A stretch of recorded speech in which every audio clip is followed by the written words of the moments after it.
It's game 2 of the finals, YueY versus Apocalypse. Apocalypse fighting his way through the loser's bracket. He was sent there by YueY, and Apocalypse actually taking game number 1.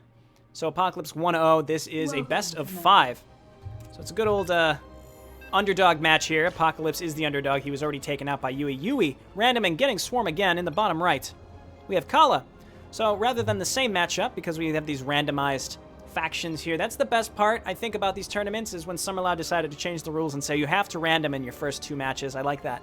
I like that a lot, just because it really varies up the gameplay, that's for sure.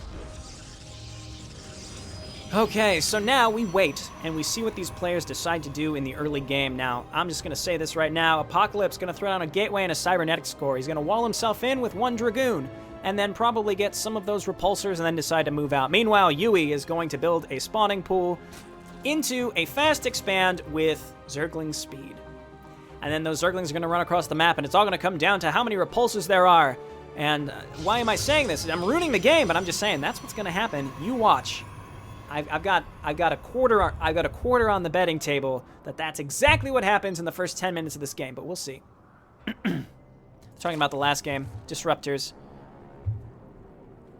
Disruptors are so fun to use, and they're tough to counter properly. I mean, in HeptaCraft, they're a little slower than their Legacy of the Void counterparts, so I think that makes them a little more interesting, only because, you know, they're not just going to show up on your doorstep. You can rely on the fact that they're going to be super slow getting across the map.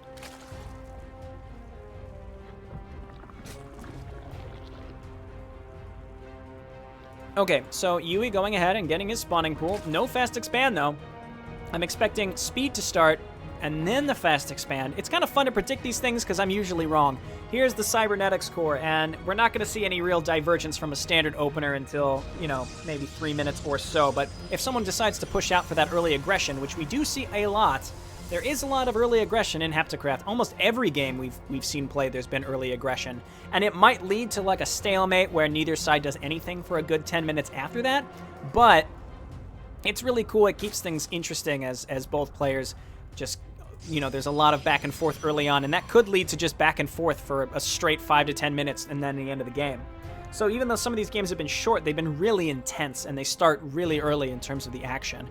All right, metabolic boost, there we go. And like I said, and there comes the repulsor with a zealot. And he didn't block with a dragoon, so that's why I was wrong. The zealot was enough for him, I suppose. And here come 2 Zerglings across the map. He might peek up here, see what he can get through, and nothing. Then we might see some raptor morphs, maybe not. This is a good map for raptors. There's a few different locations you can jump up into the main base at, so that can make a big difference. There aren't too many other locations on the map where I think raptorlings would be super necessary. It's just getting into this main base makes them really, really useful. And the raptor morph, oh, and there's the repulsor chasing down the Zerglings. It's actually faster than Zerglings without move speed. And zap, got him. As the repulsor continues its move across the map, and we will see if YueY is able to hold off this single repulsor. Keep in mind, a repulsor is strictly a harassment unit, so it's going to try to take out some workers, but it's not like YueY's going to necessarily lose the game to one repulsor. You know, eventually he'll get his Zergling speed and be able to surround this piece of garbage. All right, and using men to try to keep some of these units alive, as you can see, men, it's very similar to the Nerazim shields, I think. It just keeps units... just keeps units kind of alive and fresh instead of just outright getting murdered. And looks like YueY deciding when he wants to engage, and this Zealot coming up and trying to back up the Repulsor. This Repulsor could just kite these Zerglings around for days. Muscular Augment's coming out right away, so we're going to have some fast Hydralisks. I think he's just annoyed with the Repulsor, so he's going to go with the Hydralisks. Now, there are no Disruptors this time. Oh, big surround on the Repulsor. The Repulsor goes down. Repulsors do cost you that early Terrazine because they're harassment units. Most good harassment units do cost Terrazine in HeptaCraft. That keeps them, in my opinion, fairly balanced. And you have to think about the long con. You're investing a lot in these harassment units. If you don't have that Terrazine late game when you really need it, you can look back and say, maybe I shouldn't have built 6 Repulsors. Who knows? Alrighty, so good group of Zerglings here, getting 2 Raptorlings and 3 Raptorlings, 4 Raptorlings. And he's going to jump these up the cliffs. What do Raptorlings cost? Raptorlings also cost Terrazine, so that's what I was saying. These good, that was like a perfect jump. He landed like right on the edge. These Raptorlings, they do really good damage versus light. Let's go to select one. 12 damage versus light. They attack slow, but they're pretty good against these probes. The probes now turning.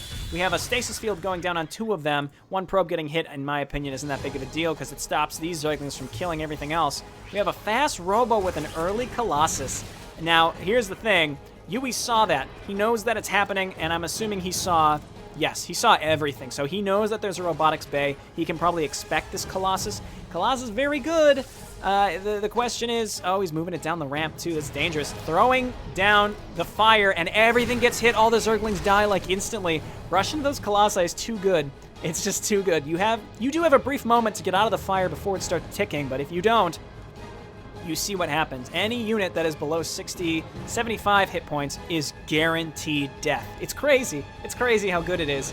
I don't know, compared to like Disruptors, you have to micro these. They don't have an auto attack. You have to use the Firestorm. Also, the fire can kill your own units. So it's not like I think if you're facing Colossi and you feel like you have a comparable army, you want to initiate. If you initiate the attack, your opponent will be very hesitant to use Firestorm because they will hit their own units possibly. So I think that makes a big difference. So Apocalypse decided to move across the map. He's got the Repulsors, which can do really, really well against these Zerglings and Raptorlings. And then the Colossus, which if he gets a good Colossus hit and takes out this ball of units, at the same time, Zerglings are good at avoiding that fire. As long as they don't get clipped by the fire, they're going to be fine. But the Repulsors are able to... They're going to be able to defend the Colossus. So it all comes down to where the Firestorm gets laid down. And he lays it down, but it hits nothing.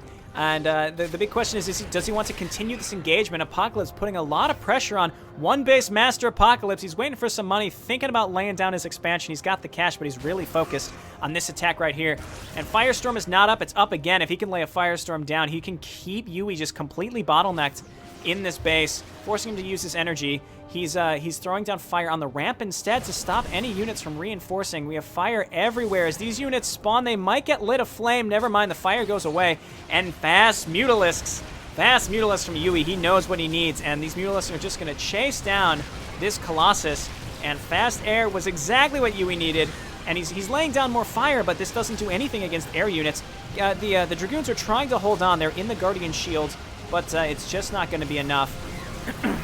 And really, really well played by YueY. And let's see if Apocalypse can keep this Colossus enough to lay down one Firestorm in the main base. He tries to load. Oh, no! Oh, okay. Only a couple drones get hit, but still, it was enough. That Colossus did something.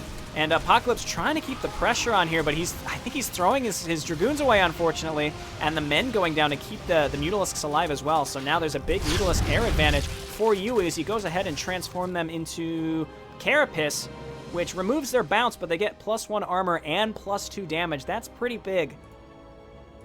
So they're going to fly across the map and probably do some good damage to Apocalypse's mineral line. And keep in mind, YueY's had his second base up and running. Let's check the income tab. So his second base is done, whereas Apocalypse's is still coming up. The income is relatively close, though, because of the harvester differences. And here we go. The Repulsors can't attack air, I don't believe. No, so only the Sentries and Dragoons have to deal with this. That's a lot of Mutalisks. And I don't know if Apocalypse is going to be able to hold on here. I mean, he can shoo these away for now, but YueY's going to start his Mutalisk spiral. He's also taken a hidden third base in the bottom left, and I don't think Apocalypse would ever have a reason to check down here. Just now starting his forge, which it will, allow him to get cannons eventually. Now you can see there's no bounce, but these Mutalisks are going to be a little tankier against these defenses. As they continue to run away, good work Mutalisks, I would say. As they now they're going to skedaddle away, and they have a little bit more survivability because of that Carapace adaptation. And you can see that Sentry, I mean, not that Sentries ever do a lot of damage, but it looked like it did virtually nothing because of that extra armor, that +1 armor. Okay, so let's see what is YueY deciding to do. And he is sticking with Mutalisk Ling, that's for sure. We have a Colossus coming out, and Singularity Charge for Apocalypse. Again, Apocalypse trying to hold on. These Mutalisks are just going to keep causing him problems. If he can keep macroing on top of this and possibly saturate up this base, then I'll be in good shape. But YueY is forcing Apocalypse to go up and down the map, or up and down the ramp constantly. And he's going to have trouble just holding on here. He's either going to have to let this base go or split his forces. He doesn't have enough Dragoons to get rid of all of these. So now these Mutalisks are just going to swing down here and go for the main base. And cannons may be a good option. And again, splitting your forces. He has another Colossus coming out, but it seems like YueY is fully committed to these Mutalisks. He's still making more. And now he's running his probes. And yeah, this amount of Mutalisks is very, very tricky to deal with. No Corsairs. There's nothing. This is your fault, Summer. He's calling you out, Summer Lad. As YueY just keeps harassing over and over and over. And you know what? This is something you'd see in vanilla StarCraft 2 as well. So I mean, I'm not really sure. I'm not really sure what else Apocalyspe could do besides setting up 2 to 3 cannons in each of his bases. And this third base is giving YueY some major income, specifically gas, which is allowing him to spiral out of control. Apocalyspe now deciding maybe I should go and attack. And we'll see. I mean, again, he's got the Colossus out, but that can get sniped by Mutalisks. Can this amount of Dragoons hold out against that amount of Mutalisks? I don't know. That's a really good question. I mean, this is, what, 16, 17 Mutalisks? That's crazy. And here we go. And the Colossus is not in. Oh, the Colossus was not ready for that attack. Now, unfortunately, the Colossus is going to get focused down, and if it wanted to firestorm, it would have hit all of his own Dragoons. And the Dragoons just not really pulling enough damage. No upgrades on them either, and they're going to only do 12 damage versus light against these Mutalisks. It's tricky to deal with that. I think as Kala maybe going Corsairs perhaps, but a Robo build against Mutaling certainly is tricky. Colossi aren't going to work. Apocalypse going to slowly get picked apart right now. Mend going down to repair these Mutalisks. Heal these Mutalisks. Some of the Mutalisks have gone down, but he's able to rebuild them. Looking at the income tab, big advantage. Again, that hidden third base has been huge for YueY. Very, very huge. Now, Apocalyspe, he just threw away his whole army, and I don't know, he didn't even try to retreat. Yep, and he's going to GG. That's what I was thinking. He was going to try for it. If it didn't work, there was the GG. Good game, both players. So it's 1-1 and a best of 5.